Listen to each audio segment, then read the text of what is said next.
It was noisy in the businessman's mansion, because today was his birthday. Close friends and relatives were invited to a birthday dinner.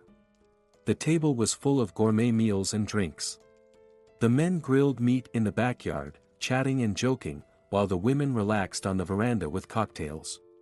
They were all dressed in expensive fancy clothes, and all they talked about was where they would spend their next vacation and what handbag they would like to buy.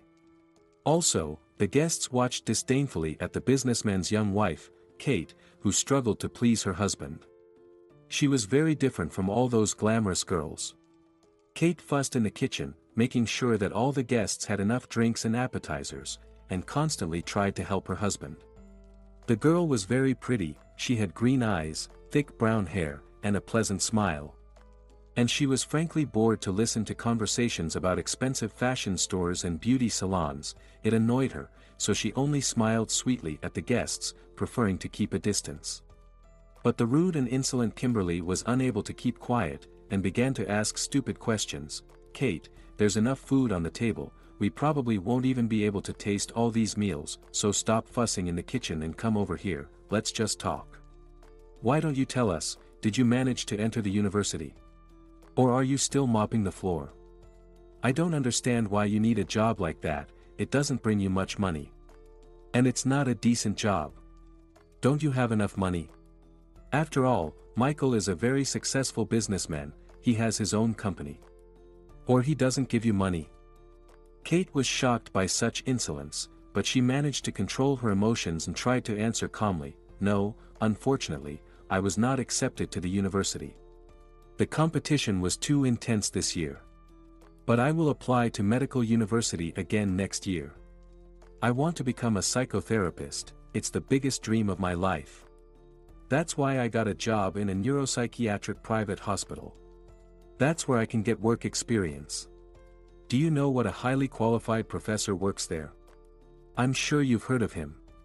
He's a real professional, and everyone should learn from him. I really like working there, even though the work in this hospital is very hard, I can learn a lot of interesting facts about people's behavior there." "Stop laughing, Kimberly.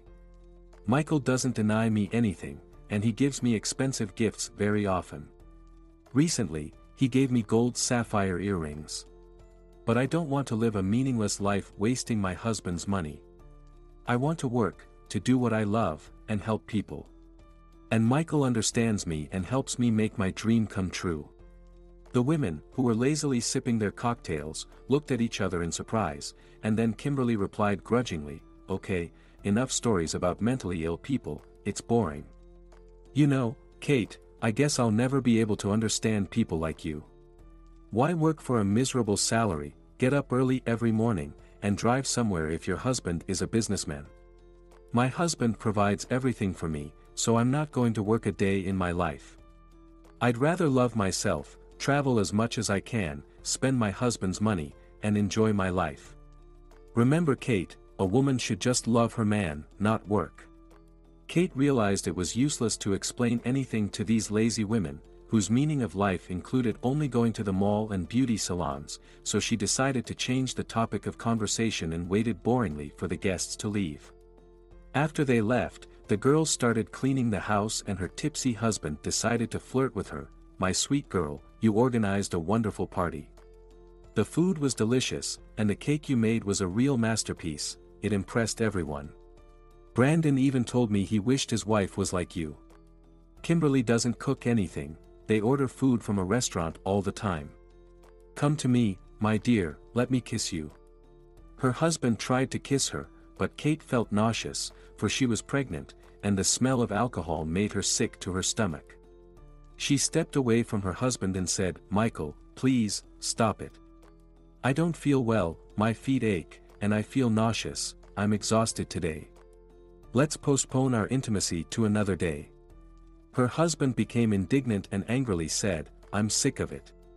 You're always nauseous, and now your feet ache, what's next? Fine, I'll go to bed then. But you know what? I'm a young man, and I need intimacy. If I get a mistress, it will be your fault." Michael said with a wicked smile. The plate fell out of Kate's hands and broke into small pieces. The girl didn't expect to hear such a thing. Tears flowed down her cheeks, and she said in a trembling voice, "A mistress? I didn't expect that from you. Yes, I'm pregnant now, and we're about to have a baby. No one promised that it would be easy for us. But it's our baby. Besides, you were the one who wanted me to get pregnant as soon as possible. Is intimacy really so important to you that you're ready to risk my health and the health of our baby?" Michael realized that he had offended his wife. He helped her clean up the pieces of the broken plate, and then gently hugged his wife, whispering, "I'm sorry, my love. I was joking, I'm sorry, it's a stupid joke. Probably you started reacting to everything like that because of the pregnancy. Everything's going to be all right. You're tired, take a shower and go to bed. You know, I think you should stop working at that neuropsychiatric hospital. I don't think you should be working with people like that. You're pregnant now, you need to avoid stress." But Kate began to explain patiently to her husband again, "Michael, no one is forcing me to work there, I want to, I told you. Besides, there are many different people there, sometimes I meet very nice, interesting, smart, and talented people, even though they have mental health problems. If you knew how complicated their fates are, you would understand me. Recently, a former ballerina was admitted to our hospital, even now, she dances in the backyard, and everyone is watching her admiringly. And the professor tells me a lot. Can you imagine, it turned out that schizophrenia in a mild form is not as scary as everyone thinks. If you treat it correctly, and the patient is on therapy all the time, it is possible to live a normal life, and no one will even guess about the disease. I don't want to stay at home for no reason, there is still a lot of time before childbirth." Michael didn't want to listen to boring stories about sick people, so he kissed his wife and went to bed. Kate couldn't fall asleep for a long time, she thought about her life, and couldn't forget her husband's words about the mistress. Kate grew up in a family of well-educated people, her dad was a history teacher, and her mom worked in a library. They lived modestly but happily. Her parents loved their only daughter and did their best to make sure Kate looked as good as other children. Sometimes they would deny themselves even the most important necessities to buy something for their daughter with their last money. Kate liked to treat dolls since childhood, she has always been interested in medicine. Her mom was often sick, and the girl really wanted to help her. She liked to read medical literature, spending a lot of time at her mom's work, in the library. After graduating from high school, Kate decided to enter medical university, although mom and dad tried to dissuade her, they advised her to finish college first. But the girl really wanted to become a psychotherapist, so she was preparing for the entrance exam. But she had no luck, the girl failed to enter the medical university right after school. That day, she was very upset, and she was crying on the way home. Suddenly, a car stopped next to her. The window of the car opened and a handsome guy in dark sunglasses asked her, "Hello beautiful girl, why are you crying? Get in the car, I'll give you a ride. Is there anything I can help you with?" "No way. I know where such suggestions lead. I'm not crazy enough to get into a stranger's car. My day is already ruined, so leave me alone," Kate answered rudely. And she cried again, paying no attention to the stranger. But the guy wasn't going to give up, he parked the car on the side of the road and tried to catch up with the girl. "Wait, stop. Let's just talk. My name is Michael, I'm trying to start a business in this city. What's your name? Don't look at me like that. I'm not a bad person, and I'm not going to hurt you. I simply noticed a pretty girl and wanted to talk, and then I noticed you were crying. Tell me, what's wrong with you?" "My name is Kate. I tried to enter medical university, but I failed. It's very frustrating. I've dreamed of this since I was a kid, I really want to become a doctor and help people. My parents told me to go to college first, but I refused, I believed that I could enter the university. What am I supposed to do now? How can I tell my parents about this? And I won't be able to enter college either, because the entrance exams are over. You're very young, your whole life is ahead of you. And the fact that you failed to get into university this year is just a trifle. The real problems are when your loved ones have died and you can't change anything. That's what happened to me a year ago when my parents died. That's really hard. I thought I'd never recover. And you're just having a minor problem. It's frustrating, I know, but there's always something you can do. You can get a job and prepare for next year's exams. I'm sure you can do it. And if you want to avoid being scolded by your parents, invite me to lunch and introduce me to your mom and dad. You can tell them I'm your fiancé. They will quickly forget about the university and will only ask us questions about how, where, and when we met, Michael said with a smile. Kate was surprised, wiped away her tears, and replied, a fiancé. But I don't even know you. No, I won't lie to my parents, I don't even know how to do that. Michael clapped himself on his knee and said cheerfully, you don't know me yet, but I'd really like to get to know you better. I can see that you are a decent girl, and I will do everything possible to make you my fiancé. And if your parents like me too, then our meeting is definitely not a coincidence. Suddenly Kate decided to agree. Actually, she liked Michael, he seemed to be a smart, courageous, and decent guy. That's how they started dating. Her parents liked him very much, because he was nice and intelligent, and he was 10 years older than Kate. Also, he had a good steady income. The girl's mother once told her, sweetheart, you really surprised me and daddy. After all, you are a very shy girl, and you didn't even go out anywhere, but you managed to meet such a nice guy. Michael is a wonderful man, be happy with him.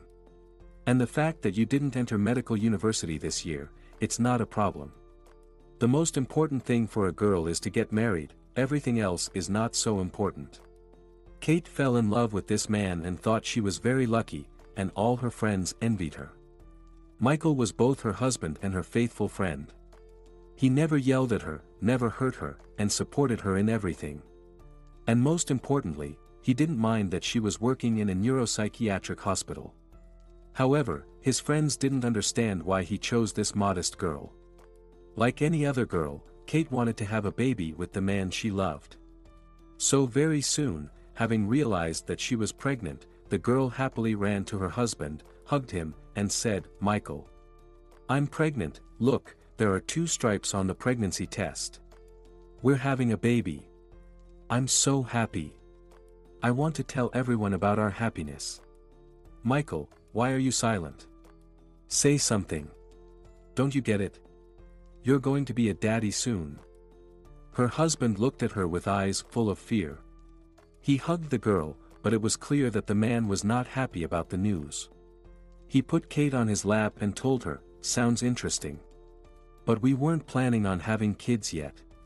You're very young, and you wanted to finish medical university first. Besides, there are some problems at my company now, my income has decreased. I don't think it's the best time for us to have kids. I'm not against children, and I love you, but a baby would change our plans. Kate was very upset when she heard these words, she started crying and ran to the bedroom, she didn't understand her husband's strange reaction. She expected him to be happy, but Michael almost told her to have an abortion. She didn't even want to think about it. That day, Michael thought about their situation in silence, and realizing everything, decided to apologize. Kate, honey, I'm sorry, I didn't mean it. I want to have a baby too, but I was shocked by the news, it was very unexpected. There's nothing we can change now, so let's raise a baby. I hope we have a son. Will you forgive me? Can I hug you? I can't see you crying. Kate breathed out a sigh of relief and calmed down. Their life was back to normal, but something had changed in Michael. He had become unfocused, not as caring as before, and now he was often late at work, explaining that the company was going through difficult times and he had to work a little harder. Kate tolerated it, but sensed that there were some problems in their family. Kate, why do you have these silly suspicions? Michael is a great husband, I'm sure he'll never leave you. And about his strange reaction, don't worry, it's hard for men to accept the fact that they are about to have a baby.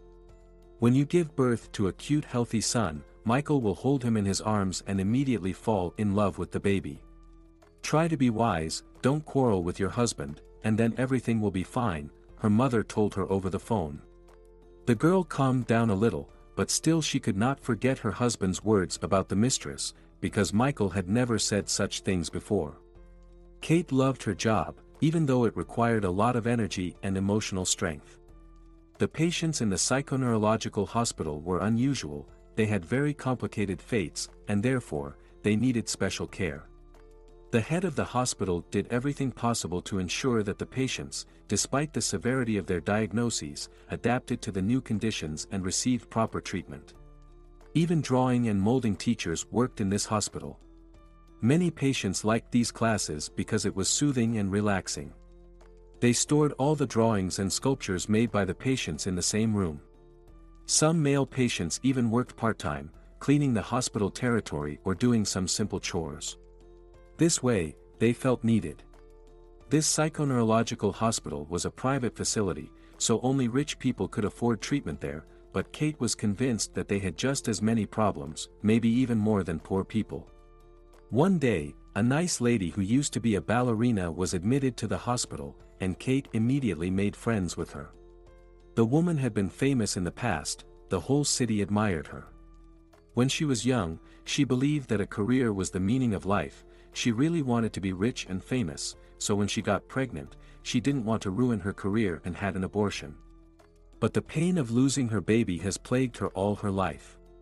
And then her life went downhill, theaters and concert halls stopped inviting her to perform, she was left all alone, and she started having mental problems. Now she danced passionately in the hospital hallway and wrote letters to her son Lionel, who existed only in her imagination. And she constantly asked Kate to send those letters to her son, and then she waited impatiently for a reply. Once, on a weekday, Kate had an appointment for an ultrasound. She didn't have much time, so she decided to call a cab. The car was supposed to arrive in about a minute. Suddenly, Kate noticed a homeless man on crutches struggling to walk along the side of the road. It was clear that he had problems with his feet because he could hardly step on them. When he saw the cab and Kate, the homeless man suddenly started begging her, "Miss, could you please give me a ride? I think the bus I'm waiting for broke down and won't come. I only need to travel a short distance, just 2 blocks. But I don't have much money, I didn't manage to collect many bottles today." They had one direction to go, and the girl agreed, "Sure, get in the car. And don't worry, I'll pay for everything." But the cab driver became indignant and shouted, "No, I'm not driving this homeless man. My car is clean. How am I supposed to drive normal people after this guy? Miss, don't listen to him, homeless people are very cunning. He'll be asking you for money, or he'll steal something on the way." The homeless man felt unbearably ashamed to hear such words about himself. He already turned around and wanted to leave, but Kate got angry at the driver's behavior, and she confidently said, "But why are you refusing us? I told you I'll pay for the ride, and if it's necessary, I'll pay more. You can't refuse me. Otherwise, I will call your company and report you. This man is going with us, it's out of the question." The homeless man didn't know how to thank the girl. He got into the car uneasily. Kate helped him put his crutches in the car. The cab driver wasn't happy, and couldn't wait to drop the man off. Upon reaching the necessary street, the homeless man said, "Thank you so much for your help. I will pray for your health." They said goodbye, and Kate headed to the hospital. During the examination, the doctor pleased her by telling her that the baby was fine and that she was having a boy. After all, her husband really wanted a son. After finishing her shift at work, she hurried home happily to please her husband with good news. But when she entered the house, she saw Michael doing something strange. He was sitting at the living room table with a tense and serious look. There were some files on the table, with pictures of some unfamiliar people and some notes attached to them. Kate happily showed her husband the ultrasound result and told him how their baby was growing, what the gestational age was, and that they were having a boy. But her husband's reaction surprised her again. He just nodded and quickly replied, "Yeah, okay, I'm happy. I get it, you're having a boy. Listen, Kate, let's talk about this later. I'm having a lot of problems at work, I need to find a lot of money right now. That's why I got a list of people who owe me money, and now I'm trying to decide who's the first person to start demanding the money from." Kate was offended, but then she quickly looked at the papers and suddenly noticed that one of the pictures showed the same homeless man she had met that morning, except in the picture, he looked clean and was wearing a business suit. And the amount of debt he owed was huge. He owed Michael more than everyone else. The woman hesitated. She didn't know whether to tell her husband that she had seen this man in the morning or not. For some reason, she decided to keep silent. She felt sorry for the disabled homeless man. After all, he was already living on the street, and if she told her husband about him, they would demand money from him. Not only that, Kate decided to find this homeless man by all means. She wanted to warn him that Michael would be looking for him and, at the same time, find out what had happened to him and why he ended up living on the street. Kate remembered the name of the debtor, Peter. She went to the place where they met. There was a park near the place, and she assumed that this was where he collected empty bottles. She'd been going to this park for a week and finally noticed him. "Peter, is that you?" "Hello. Why are you looking at me like that? Didn't you recognize me? We took a cab together a few days ago. Do you remember me?" The man scratched his head and said, "Hello. Yes, of course, I remember you. But I'm not Peter. Why did you call me that? My name is Dominic." "Dominic? But I saw your picture in my husband's papers, and it said Peter. Maybe you have a twin brother? Or a close relative who looks a lot like you. Dominic, why do you live on the street? What happened to you? Are you hungry? Why don't we go to the cafe? I haven't eaten since morning. There we can talk and eat," Kate suggested. Dominic didn't refuse the offer, for the man was very hungry. It was so unusual and pleasant for him that some unfamiliar pretty girl cared about his difficult fate. In the cafe, the man ate a ham sandwich greedily, and talked about himself. "To be honest, my childhood is something I'd like to forget, but I can't. My mom drank alcohol, at first just a little bit, but then she started doing it quite often. My father tried to explain to her that she needed to stop drinking, but realizing that he couldn't change her habit, he just left our family. So, no one really needed me. At first, I tried to study diligently, helped with housework, and tried to attract my mom's attention somehow, but it was all useless. She was not interested in my life and well-being at all. I was terribly ashamed when I walked her home drunk. The neighbors judged our family and grumbled all the time. And when my mother started bringing her new friends home and drinking with them, I couldn't stand it and ran away from home. I was 16 years old at the time. It was a difficult period. I was living on the streets, had friends from low-income families, and had even been convicted once. I probably would have ended up in jail, but my elderly aunt helped me. Aunt Susan didn't know about our situation. She came to visit Mom and was horrified. She saw that my mother was in a deranged state because of alcohol. My aunt started looking for me around the city and found me at the local grocery market. Then Aunt Susan told me that I should think about my future and go to live with her, otherwise I would have the same life as my mother. I immediately agreed because I was tired of living on the streets. That's how I ended up in this city. Aunt Susan had her own house here. She paid for my college studies. I graduated, then served in the army, and got a job at the factory as a grinder. I even wanted to get married, but when my life started to improve, I got into more trouble. Aunt Susan died after being sick for a long time, and her children immediately kicked me out of her house. And then a car accident happened. I was crossing the road and saw a car driving at high speed, but there was a child on the road. It was clear that the driver was drunk, he wasn't going to stop, and he didn't even slow down. I ran over there to push the child away, the car hit me and drove off. After that I ended up in the hospital. I had 2 broken legs. The most frustrating thing is that I couldn't even remember the license plate number. And I never saw that child again. The doctors put a plaster cast on my legs, but the bones fused incorrectly and now I walk with crutches. I had to quit my job because a disabled man couldn't work in the factory. And now I have nowhere to live. I was depressed, so I started drinking alcohol and living on the streets. I think I even began to understand my mother. When you drink alcohol, you forget about your problems. Now I live in abandoned houses. At least nobody kicks me out of there." Kate looked sadly at the man. She felt sorry for Dominic. He was very young, but he was already disabled, without any relatives, and without even a place to live. "Yeah. You're really unlucky. You have a very difficult fate. But is there anything you can do about your legs?" "What did the doctors tell you?" the pregnant girl asked, trying to console him. Dominic only said bitterly, "The doctors said that I need a complicated surgery, after which there will be a long rehabilitation, and then maybe I will get back on my feet, maybe not.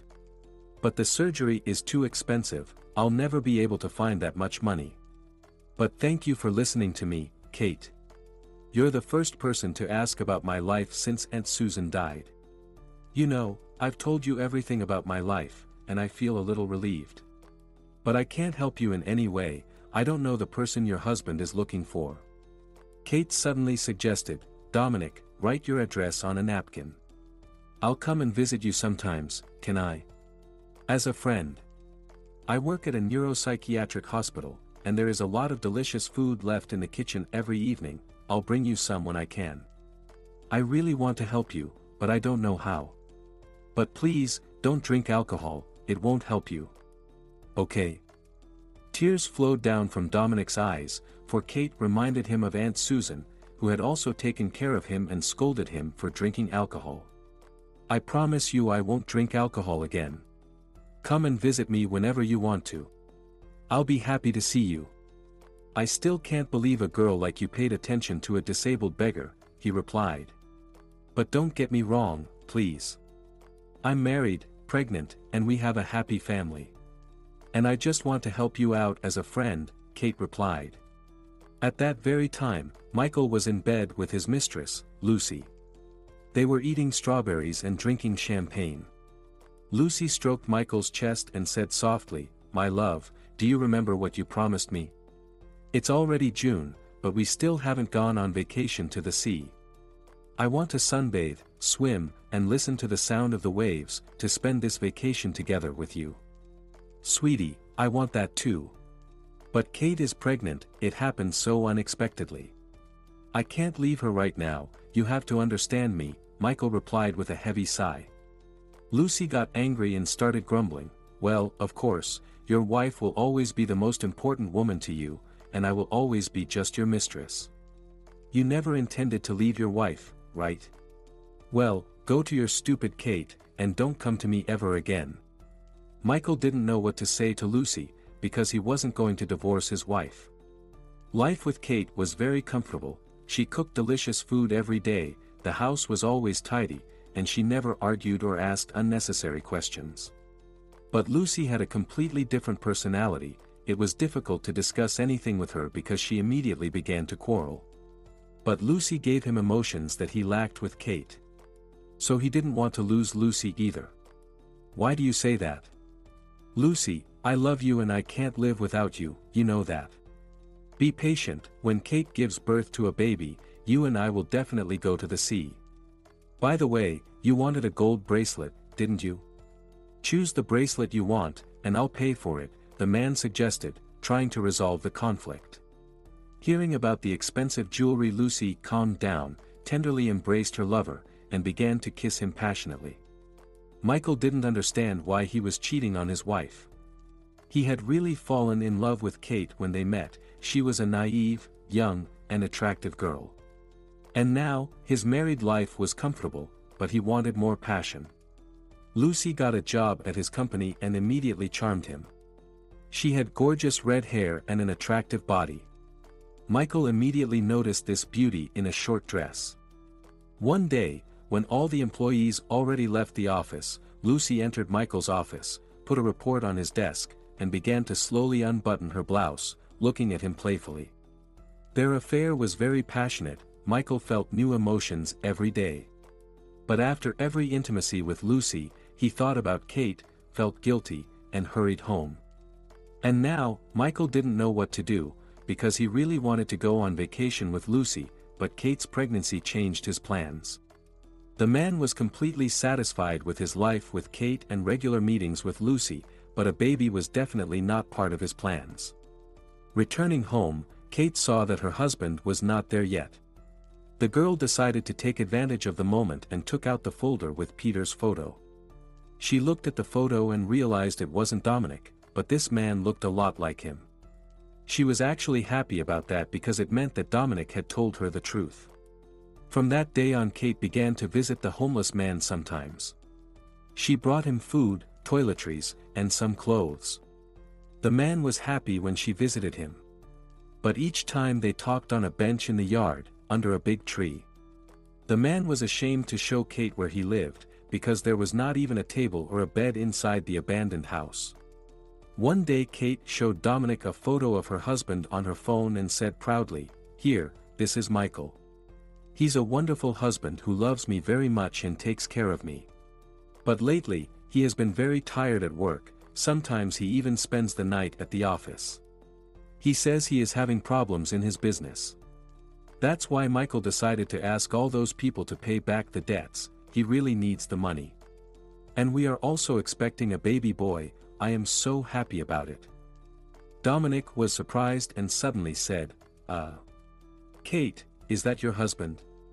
I don't want to upset you, but he's cheating on you. A young woman is living in that house next to my abandoned place. He visits her every day, I've seen it. So, I guess he's not as wonderful as you think. No, that's impossible. You must have seen another man. I don't believe you. Michael loves me, he can't betray me, Kate said confidently. But the man objected, if you don't believe me, stay here for another hour, and you'll see him. They usually get home at 6 o'clock in the evening, sometimes a little later. Pull that old board off the fence and you will see their whole yard. Kate knew for sure that Dominic was mistaken, but still decided to stay and watch that house. She was sure she was about to see another man, but an hour later, she was speechless when she saw her husband's car pull into the yard. He got out of the car with a beautiful woman, and they began kissing passionately on the doorstep. Kate felt unwell, tears ran down her cheeks, the girl felt a sharp pain in her stomach and then fainted. Dominic was very scared, he started looking for her phone in her bag and quickly called an ambulance. Kate! Wake up! Oh my gosh, what have I done? I'm so stupid. She's pregnant, why did I tell her that? What if she miscarries? It'll be my fault. Kate was taken to the hospital, and Dominic stayed there, wrapping his arms around his head and not understanding why he had told the girl everything. Michael's phone kept ringing, but he was in bed with Lucy, and seeing his wife's name on the screen, he decided that his wife could call back later. But when he read the text message, he immediately got out of bed and began to dress quickly. Lucy asked indignantly, "Where are you going? What's wrong?" "I'm sorry, I have to go to the hospital. Something's happened to my wife, I have to go to her right now." "I'm sorry," Michael spoke quickly. At that moment, Kate was lying on the hospital bed, staring indifferently at the medical monitor, tears streaming from her eyes. She almost lost her baby because of the stress. The doctors forbade her to get up from bed and did everything possible to save the baby. The woman called her husband many times, she just wanted to ask him to bring her passport and some clothes, but he didn't answer the phone. It made her feel even worse because Kate knew he was with his mistress at that moment. It turned out that happy family life and eternal love were just an illusion. Oh my goodness, it's so embarrassing. How can I tell my parents about this? How will I provide for my child if we divorce? Maybe I shouldn't say anything to my husband and pretend I don't know anything. Hundreds of men cheat on their wives for years, but they don't divorce them. No, it's disgusting, I will not be able to sleep in the same bed with him now, the girl thought, unable to relax and sleep. Michael arrived at the hospital late in the evening, he quietly entered the room and began to speak tenderly, "Kate, my love, I can't believe it. How could this have happened? I had an important meeting and left my cell phone in my office. But when I read your message, I immediately rushed to you. I was so scared about you and our baby. The doctor said you have to stay at the hospital, and we need to trust that everything will be okay. I brought you all the necessary stuff and your passport. What can I do to help you? Maybe you're hungry?" Kate looked into her husband's eyes and realized that he was lying to her all this time. Now, the girl looked at her husband and felt disgusted. "Michael, I feel very sick and I want to sleep." "Go home," Kate said quietly. It seemed to Kate that Michael was glad he didn't have to stay in the hospital for too long. He quickly kissed her on the cheek, said goodbye, and left, promising that he would visit her on Monday. After he left, Kate started crying even harder, wiping the cheek that Michael kissed and thinking, "You're so brazen, even now you lied to me that you had a meeting.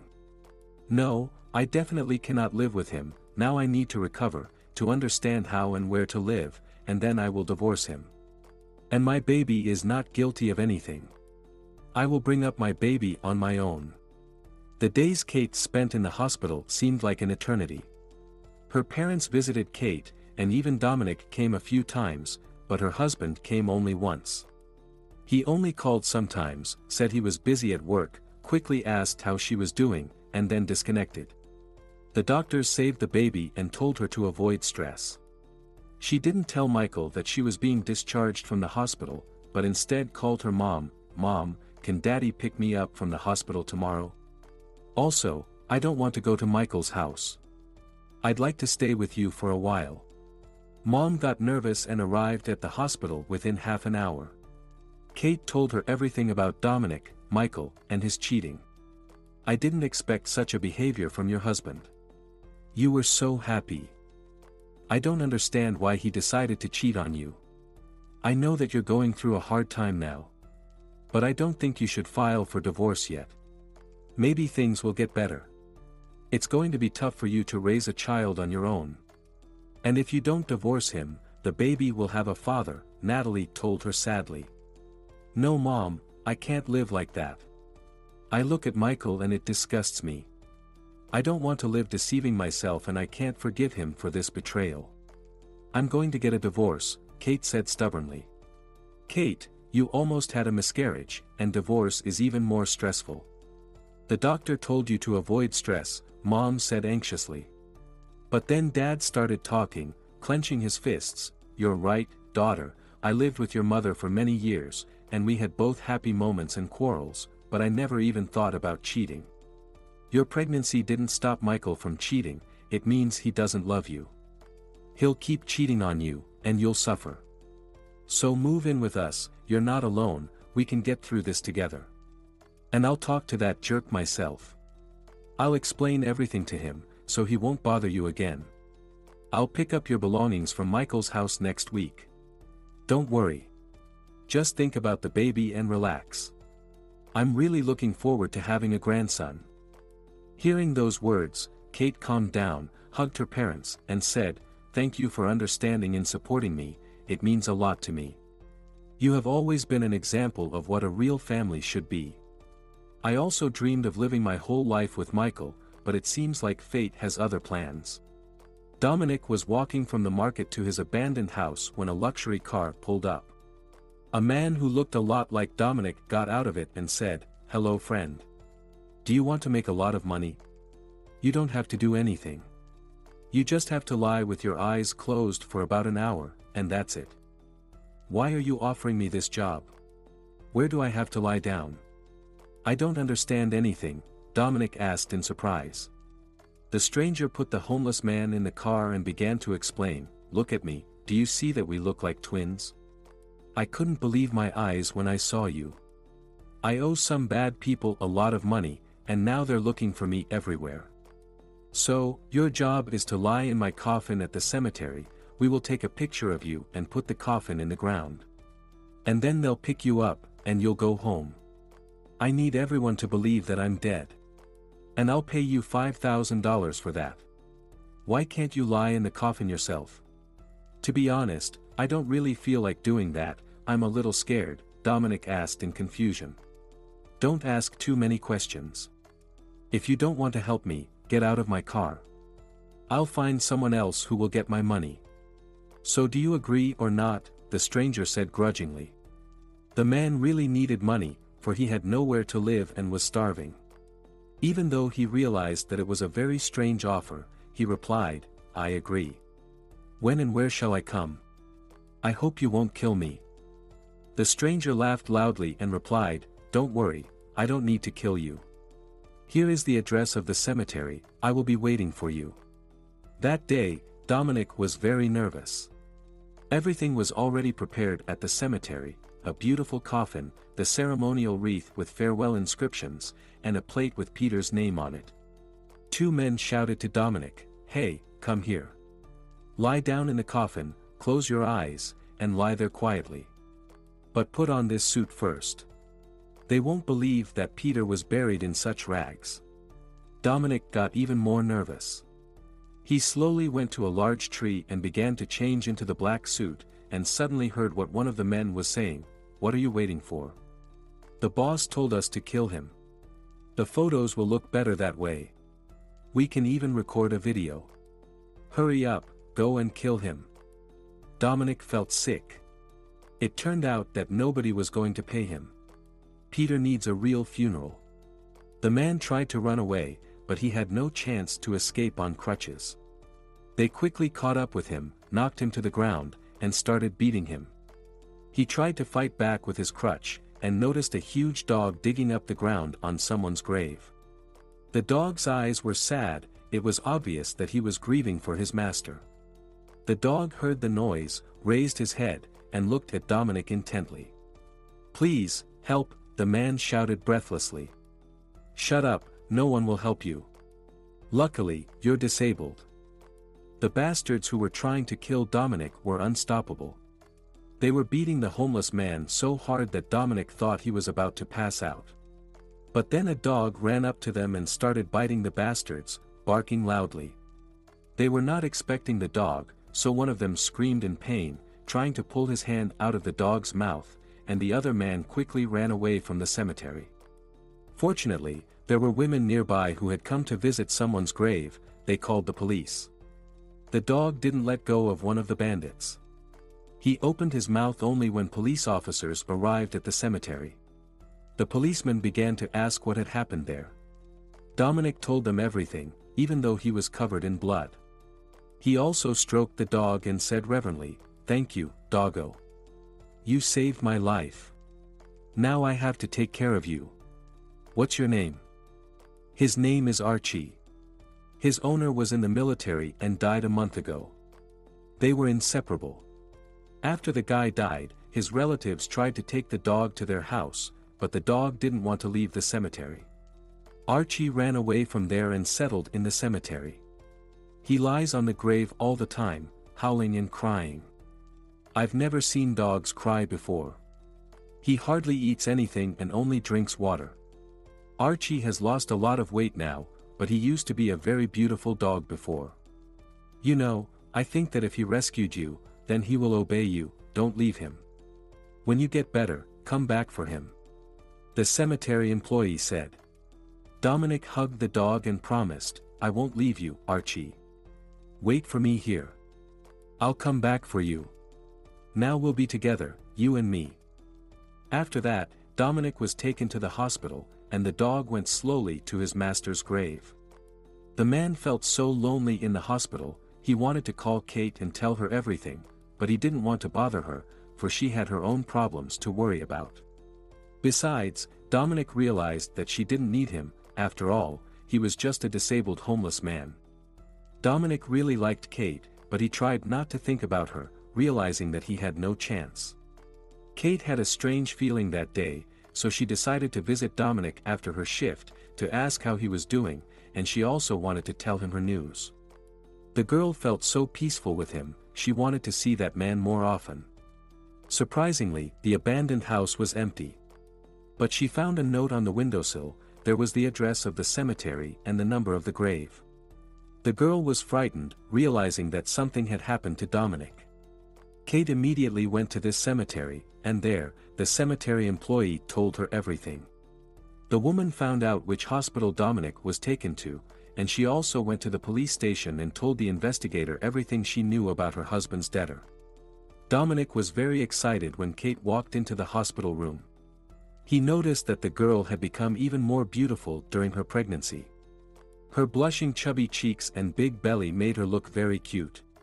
Kate started to take clothes and fruits out of the bag and regretfully said, "Dominic, why did you agree to this?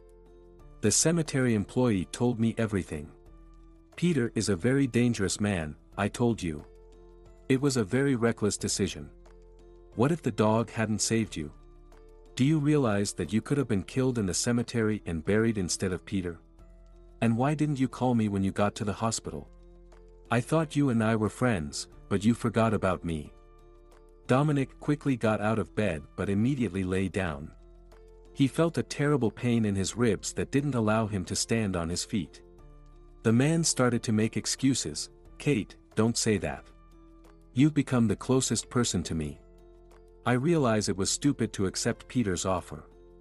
But he promised me a lot of money. I was hoping that when I got it, I could pay for the surgery.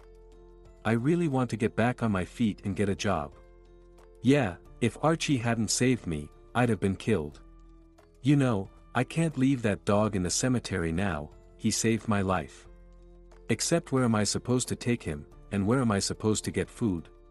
But I'll find a solution somehow. I was afraid to tell you about what happened because you have a lot of problems because of me. And now another terrible thing has happened, I didn't want to disturb you. Dominic, you are not going to live in an abandoned house anymore. We are going to live with my parents. Our house is small, but there's enough room for everyone, and for the dog too. I'm sure my parents will support me. They've always taught me to help people in trouble. Just get well. I've already told the police everything about Peter. I hope they will find him soon," Kate said confidently. The man could not believe her words, tears welled up in his eyes. "Kate, are you serious? You're going to let me live in your house? I mean, I'm just a homeless man. You're a very special girl. I've never met a girl like you. Thank you for being by my side, I'll never forget your kindness." The police quickly found Peter and forced him to pay all his debts. The entrepreneurs, who finally got their money back, decided to help Dominic and pay for his surgery.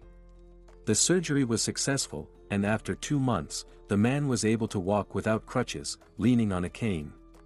He was about to be discharged from the hospital. Dominic was worried about how Kate's parents would treat him. She was about to have a baby, she was having problems with her husband, and now a homeless guy with a dog was moving into their house. But, on the day of discharge, Kate walked into the hospital room with her father.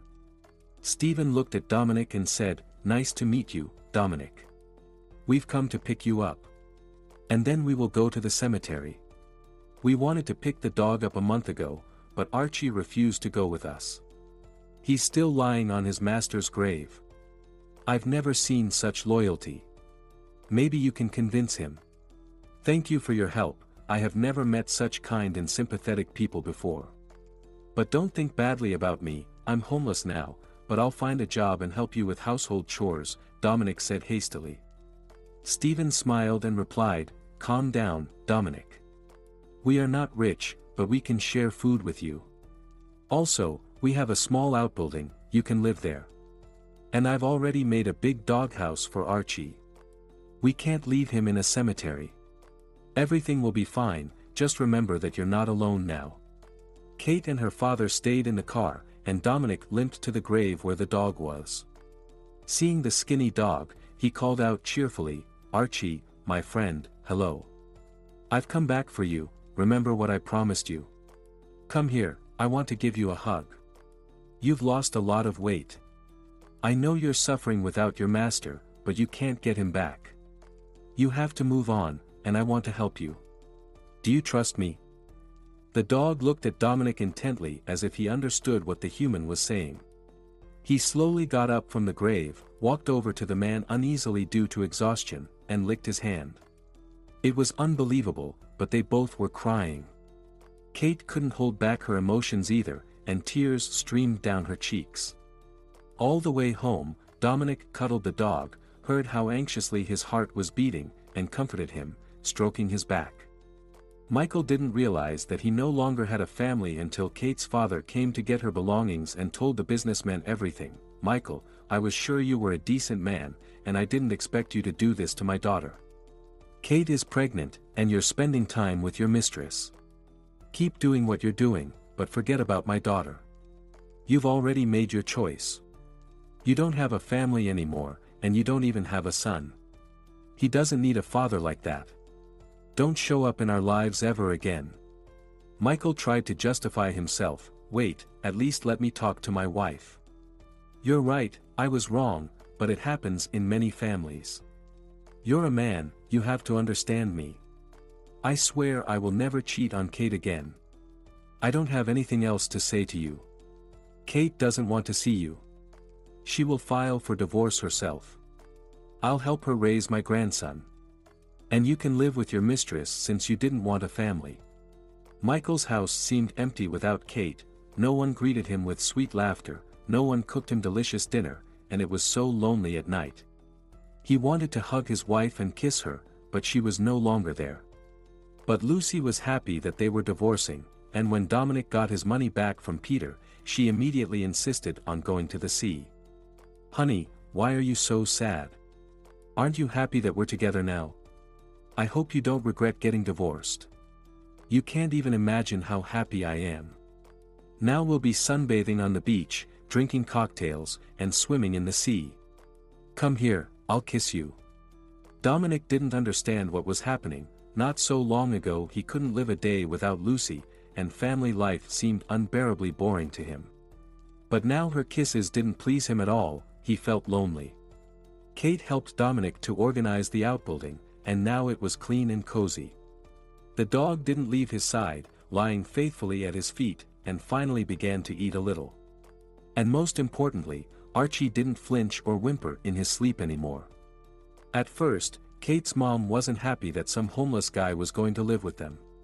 She let Dominic live in the outbuilding only because she didn't want to upset Kate. But the woman was afraid Dominic might do something bad, for example, steal something from them. The dog also frightened her. Archie was huge, scowling, and very skinny. The woman could not trust Dominic for a long time, but he turned out to be a very hard-working man who was happy to do any household chores. Together with Stephen, they cleaned the yard and worked in the garden. Natalie saw how nicely he communicated with Kate and how much he liked her. Gradually, the distrust disappeared, and Natalie also became friends with Dominic. The man was actively looking for a job, calling every company. But since he had almost no work experience, no one wanted to hire him. But one day, everything changed.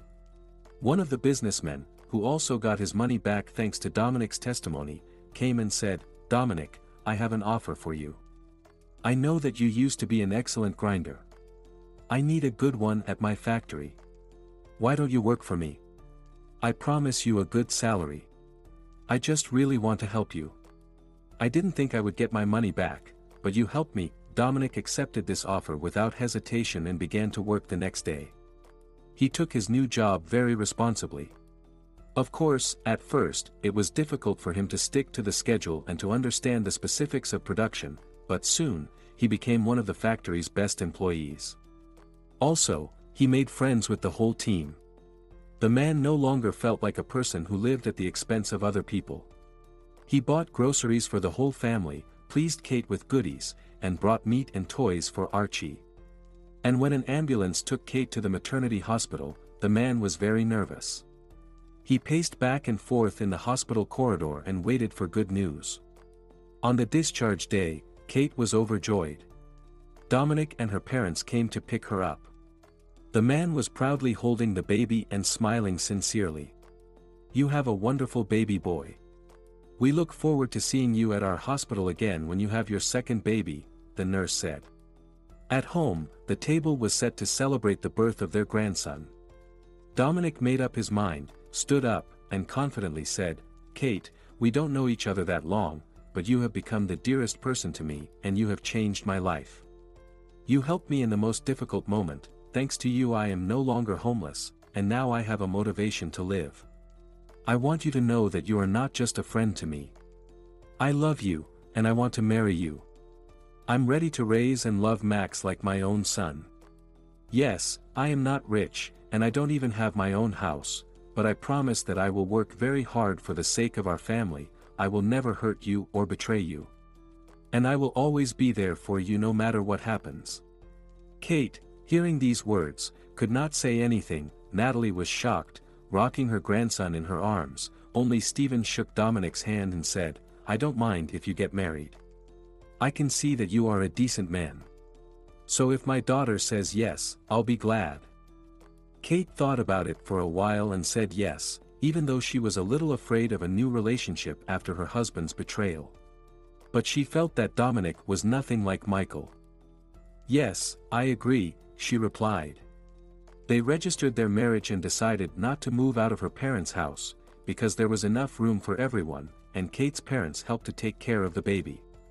5 years passed.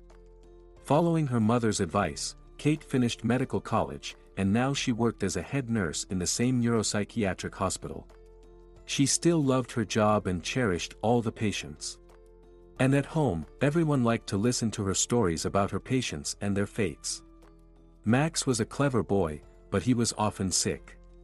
Fortunately, his grandmother could babysit him, so Kate didn't have to stay home often to treat her son. Dominic got a bonus at work and decided it was time for them to go on a vacation to the sea. Little Max was looking forward to the vacation more than everyone else.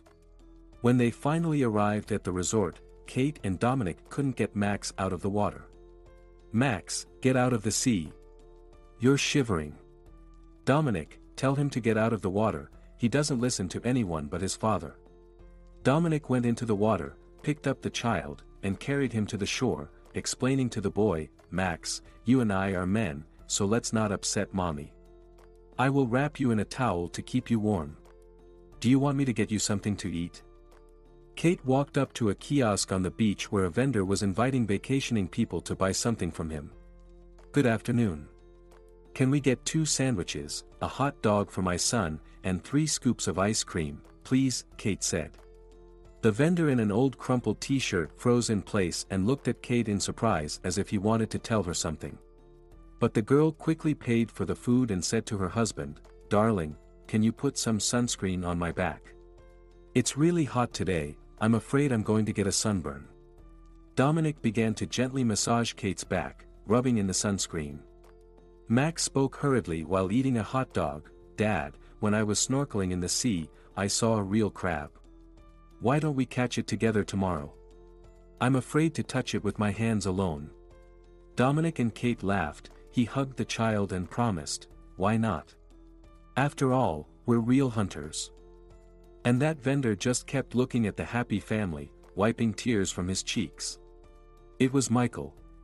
Kate didn't recognize him. He hoped she'd turn around and ask what had happened to him, but she just walked away. And when he saw Max, his heart clenched. His son was calling Daddy another man. Hearing this, the man felt real pain in his heart. He noticed that Kate looked so much better, and realized that she was doing well now. Michael closed his eyes and thought back to their life together. "Oh Lord, what an idiot I am. I've ruined my whole life. Kate truly loved me, but I chose that stupid Lucy. And now I'm left with nothing." When Michael and Lucy arrived at the seaside resort, his whole life turned upside down. Lucy had insisted that they should not stay in a hotel, but in a villa. She had chosen the villa herself. One day, they were drinking wine. Lucy kept adding wine to his glass, and the man felt worse and worse with each sip. He felt as if he were paralyzed. He couldn't move his arms or legs, but he wasn't asleep. He could see and hear everything. But he couldn't speak. Then someone knocked on the door, and Lucy happily rushed to open the door. 3 men entered the house. The woman laughed and said, "Your client is ready." The strangers took his briefcase, pulled out some papers, and then searched for something in Dominic's laptop for a long time. And then, they put a deed of gift on the table. Michael had to give the company in his mansion to Lucy. They put a pen in his hand and shouted, "Michael, quickly sign these papers. Your property will be our property now. Otherwise, we'll leave you here like this, and we won't inject you with the antidote. In this case, you'll remain disabled forever." Michael looked at Lucy in shock, trying to say something. But suddenly she kissed one of the guys passionately and laughed. "Did you think I was going to be your mistress forever? No. Vincent and I had this plan from the beginning. Why not? You have a successful business and a nice house, I want that too. But you know, I'm surprised. You turned out to be a very stupid man, it was so easy to seduce you. Besides, all the employees of your company know about our affair, so no one will be surprised that you gave all the property to me. Don't I deserve it? Why are you looking at me like that? Did you really believe that I love you? You cheated on your pregnant wife, and now you're going to lose everything. People like you don't deserve to be happy. So now you're homeless. You have no money, no company, and no place to live. By the way, you don't have money for the flight back either. Goodbye, I hope we never see each other again. Oh, and one more thing, I never liked our intimacy. I don't even know why Kate loved you." The men helped Dominic sign the papers, and the notary, to whom they paid a lot of money, immediately certified it. They took all the money, credit cards, and phone out of his pockets. Then they injected him with something and the man fell asleep. Michael came to his senses on the beach, a janitor woke him up. The man remembered everything that had happened to him, so he immediately went to the villa where he and Lucy lived, but for some reason, there were other tourists there. And his suitcase wasn't there. He was shocked, now he had no money, no phone, and not even a passport. Michael lived on the street for a long time and tried to find a job. But then, a local businessman felt sorry for him and hired him as a beach vendor, allowing him to live in a small house on the beach. That's how he ended up in this little town. He became a completely different person. Now, his life was empty. He only worked every day, sometimes drinking alcohol to forget what had happened to him. The man often thought of Kate. And then he saw her on the beach and felt real pain. After all, he was the one who ruined his happiness. Kate hugged Dominic after lunch and whispered, "My love, I'm the happiest woman in the world. Yes, I never became the therapist I wanted to be. But I don't care. I have the best husband and son. And I don't need anything else." Alright, everyone's presentations are done. Nick, the manager, said as he tried to move the discussion forward. "Excuse me, I haven't. I recently found out something." Nick interrupted me and began to speak. "There's apparently someone in this department who didn't graduate high school and is just a part-timer. Meetings should be for employees only." Absolutely right. His lackey, Mike, of course, agreed with Nick. "I'm leaving." After leaving the meeting room, I started to shut down my computer. I noticed that an email had arrived, not in my personal inbox, but in the company's shared email.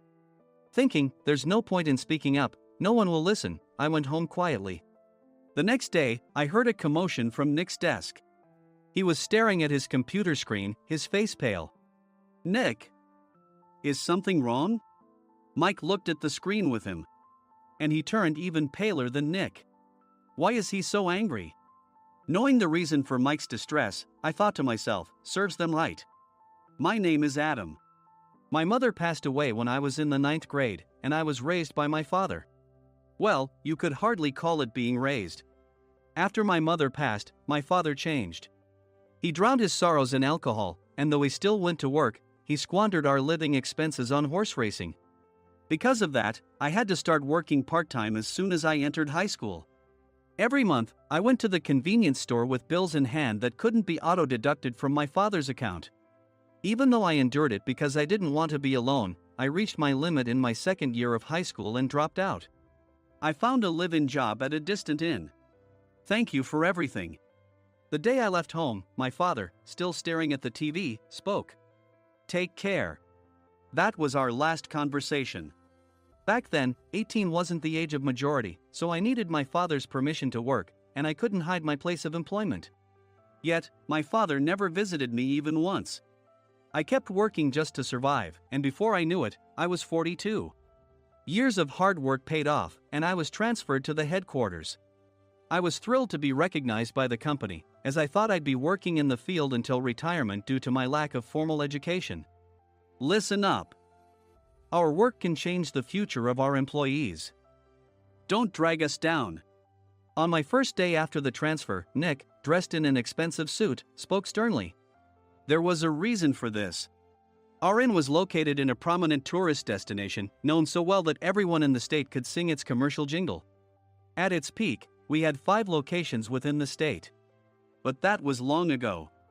Due to financial difficulties and aging facilities, only the place where I had worked for many years and the original establishment remained. I was prepared to lose my job anytime, but now there was a glimmer of hope. With the rise of social media, the tourist area where the inn was located started gaining attention again. Depending on how hard the sales department, where I was transferred, worked, we could either thrive or be forced to give up this prime location to the new hotel chains continuously popping up. For Nick, who had switched careers from another industry to strengthen our sales, this was a battle he couldn't afford to lose. I understood why he had to be strict. I will do my best. Nick sneered at my enthusiastic declaration. Did you not hear what I said? I'm sorry. I thought I was listening carefully. Out of habit from years of customer service, I apologized reflexively, though I had no idea what had offended him. Someone was watching me with a smirk. In this department, there are those who are expected to excel and those who have been shoved here because they have nowhere else to go. You are the latter. It was Mike, the section chief. He's 7 years younger, at 35. But he was called to headquarters much earlier than I was and had been moving around within the headquarters ever since. I'm not jealous, but I can't accept that he's my boss. Graduating from a prestigious university, he has an unusually high pride and caused many problems as a newbie, making things very difficult for me when I was the front desk leader. When I found out Mike was transferred to the sales department a month before me, I was disheartened. Mike is right. With just a middle school diploma, there's not much you can do. Don't even think about achieving results. As if I didn't exist, Nick remarked, I'm thirsty. Mike eagerly ran to the coffee maker. It seems Mike is Nick's lackey.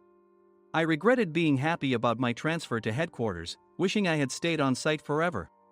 Send a direct mail to every company on this list by the end of the day. Nick only assigned me tasks that even a new graduate could handle. What? There are over 1,000 companies. You want me to send to all of them by today? Yes, if you and your fellow misfits split the work, even those with nowhere else to go should finish by today. I glanced at the employees typing away expressionlessly. They were worn out from customer service, only thinking about leaving on time, or were women reassigned after having children, with zero motivation for work. Even Sam, a new graduate from the same university as Mike, who was supposed to be among the expected achievers, had no enthusiasm for the job, having joined the company wanting to do customer service. I don't care what they say, I plan to quit anytime, he said. Only Nick and Mike were highly motivated, making all the decisions between the two of them.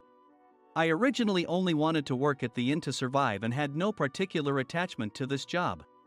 I swallowed my words, thinking I had no right to reprimand them. About a month after the transfer, Nick told us with a frustrated look. To commemorate the 50th anniversary, we've decided to create a plan exclusive for one group per day. Originally, Mike and I were supposed to come up with it, but our president, Mr. Thompson, insists on hearing everyone's opinions. So, you all get a chance. As Nick explained, Mike began handing out prints. Make sure not to embarrass Nick. If your ideas are half-baked, you'll have to redo them. It seemed that they had printed his handwritten notes by Mr. Thompson, which included several questions and a section for free responses. It made sense why Nick had to seek our input, given that all responses had to be submitted to Mr. Thompson. We were given a week to think about it, and a meeting was scheduled to compile our ideas. My plan is to let guests enjoy both the old and modern America. Nick began the presentations. Guests would watch a master confectioner at a nearby traditional sweet shop make sweets in front of them. The welcome drink would be premium tea in a bottle. Nick's plan was certainly attractive. After his presentation, Nick called on us to present in the order we were seated. Just as I stood up for my turn. All right, everyone's presentations are done. Excuse me, I haven't. I recently found out something. Nick interrupted me. There's someone in this department who didn't graduate high school and is just a part-timer. He was likely talking about me. I joined the company as a part-timer and was made a full-time employee when I turned 20. That was 20 years ago, so Nick and Mike probably had no chance to know until recently. Meetings should be for employees only. Absolutely right. After that, Nick kept creating opportunities to solicit everyone's opinions, purposefully excluding me from speaking. The meeting unexpectedly heated up and went past the scheduled end time. A few people asked to leave, and the discussion continued with the remaining few. Still here? Normally, you'd leave in that situation. Though I had no attachment to the job initially, hearing kind words from customers made me want to make them happier. For someone like me, with nowhere to go, the inn was my home and customer service was my life. I felt pathetic about my current self. I'm leaving. I left the conference room and started shutting down my computer. I noticed an email had arrived, not in my personal inbox, but in the company's shared email. Thinking no one would listen to what I had to say anyway, I quietly went home. The next day, while preparing the DM as instructed, I heard a commotion from Nick's desk. In his haste to stand up, he hit his knee on the desk. He stared at his computer screen, his face pale. Nick! What's wrong? Mike, thinking he should be the first to rush over, approached Nick while still wearing his coat. He peered at the screen with Nick. And he turned even paler than Nick. Why is he so angry? Who is responsible for this company? Nick, more irritated than ever, asked, and Mike answered without checking. Probably Sam. Sam wasn't there because he was attending a morning training session for new hires. Nick gave up on getting angry and returned his gaze to the screen. They were looking at an email that arrived right after the end of the working day yesterday. Apparently, no one, including me, had checked it before leaving. The email was from a large company that used us for their annual employee trips. The president and executives of that company also frequently used our services personally. President of the company, Mr. Mason himself had declared that neither he nor his company would ever use our services again. Well, some companies cancel their employee trips or stop using our services due to financial struggles. Let's just move on. Mike kept wiping the sweat from his forehead with a handkerchief. Knowing why Mike was so agitated, I quietly watched their interaction.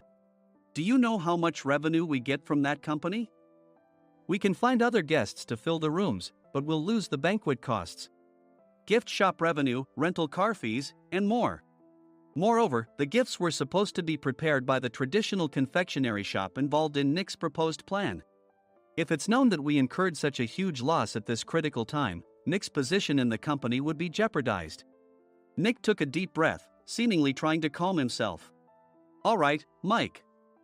Go to New York right now and apologize to Mr. Mason. What?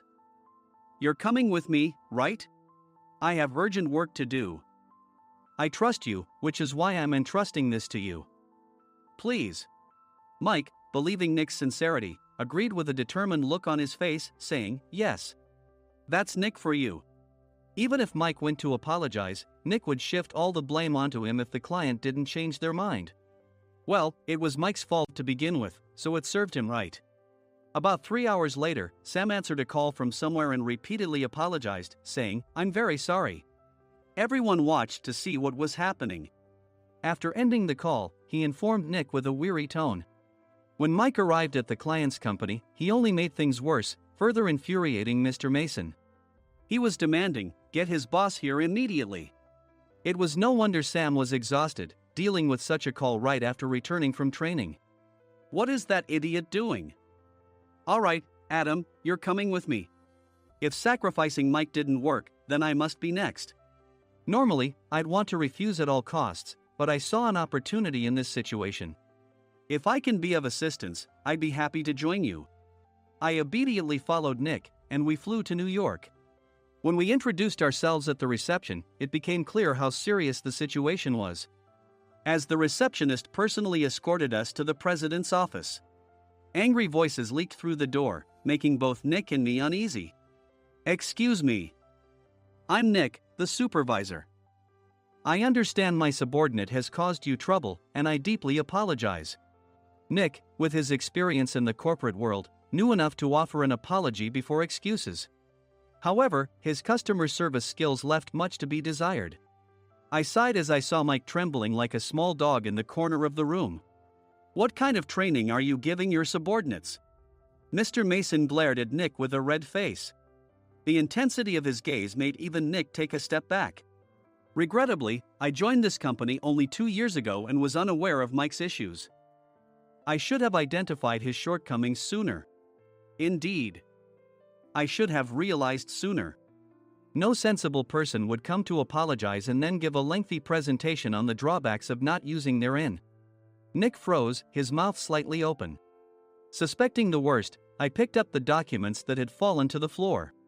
It seemed Mike hastily prepared these documents on the plane, listing the disadvantages.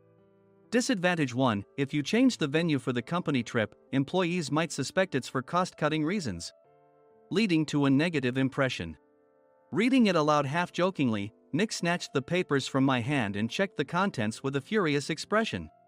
Among the stack of documents was a receipt from a nearby convenience store's copy machine. I felt a pang of dread, hoping he hadn't shown the receipt as well.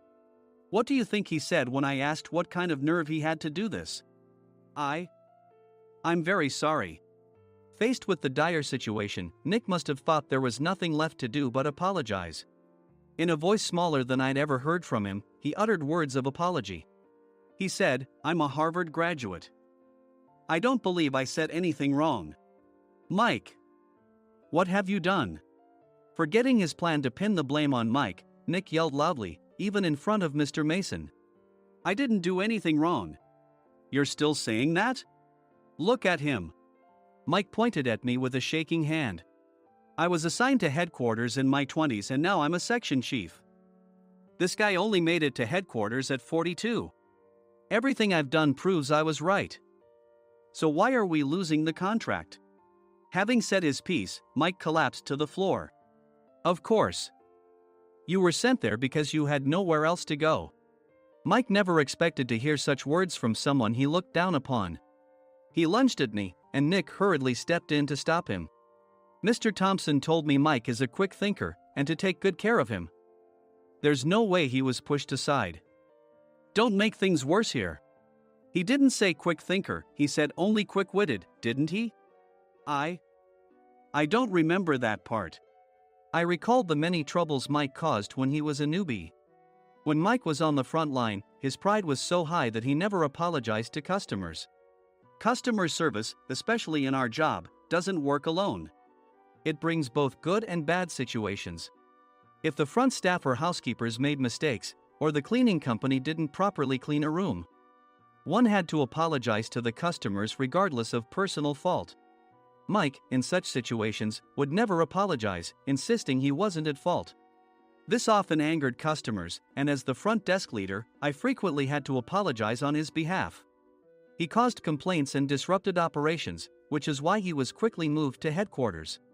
In departments where he didn't interact directly with customers, his quick thinking was beneficial and things went well. But it seemed his flaws were starting to show. Corporate reservations are supposed to be entered into the system by the sales representative. But a quick check yesterday revealed that more than 10 items were missing from the client's reservation. The handover document clearly stated what needed to be prepared. Why didn't you enter it into the system? Why do we have to give them special treatment? Filling rooms near the banquet hall, setting up all the food in advance. Specifying the brand of wine, they're too demanding. No wonder he always angered customers, I thought, feeling a headache coming on. Grouping them in rooms near the banquet hall is for our benefit too. It makes it easier for the staff to set up beds and serve breakfast since everyone's schedule is synchronized. As for the other requests, Mr. Mason suggested them to lighten our load. I didn't know that. Nick finally seemed to realize that Mike was the one who had angered the client. What did you say to them? I just told them we wouldn't give them special treatment anymore. We shouldn't waste effort on things that don't bring in money. I was utterly exasperated at his lack of understanding of customer service. Of course, we shouldn't comply with unreasonable demands. But carrying over successful practices from past stays makes customers feel remembered and enhances their experience. Good memories encourage repeat visits. That's part of our job. I looked down at Mike, who was sitting on the floor. In our job, nothing is a waste. Mr. Thompson likely moved you to the sales department, hoping you'd finally understand this. How do you think he feels now that you failed to meet his expectations? Mike, tears in his eyes, fled the president's office. I was amazed he still hadn't apologized. You have it tough, Adam. It's okay, we're all employees of the same company. I deeply apologize for this disrespectful incident. Especially after all the care you've shown us. If it weren't for you, Adam, I really would have stopped staying here. When I heard you were moving to the sales department, I was willing to reconsider if you handled it.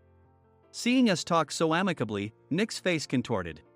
Do you two know each other? Adam's service is excellent. I always requested him specifically. Normally, we don't accept specific staff requests, but we made an exception for Mr. Mason, adjusting my shifts accordingly.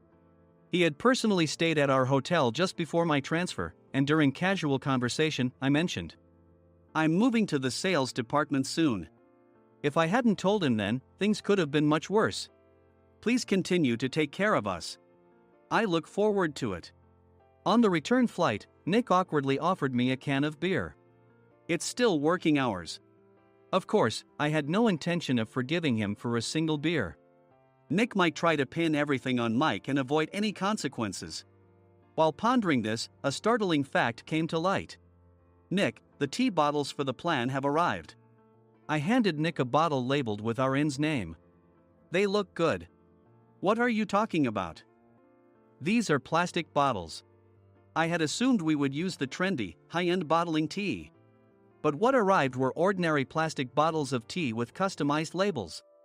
The only unique aspect was the label, which had the inn's name, making it look customized. Upon further investigation, I discovered that a substantial amount of money was set to be paid to the tea company. It was priced like bottling tea. Does this plastic bottle really cost $100 each? The tea inside is specially blended for us. The extra cost is for that. Wouldn't it be better to use another tea company? Or is there a specific reason we must use this one? As Nick continued to make excuses, I showed him a printed email. I informed the tea company's president, Mr. Mitchell, that we discovered irregular payments and he confessed. He said you two were high school classmates and planned to split the extra money. That idiot. Why did he confess? That's not important. You should worry about yourself, this could turn into a police matter. Opening the bottle cap, I suggested. How about calming down with this tea? It supposedly has a relaxing effect.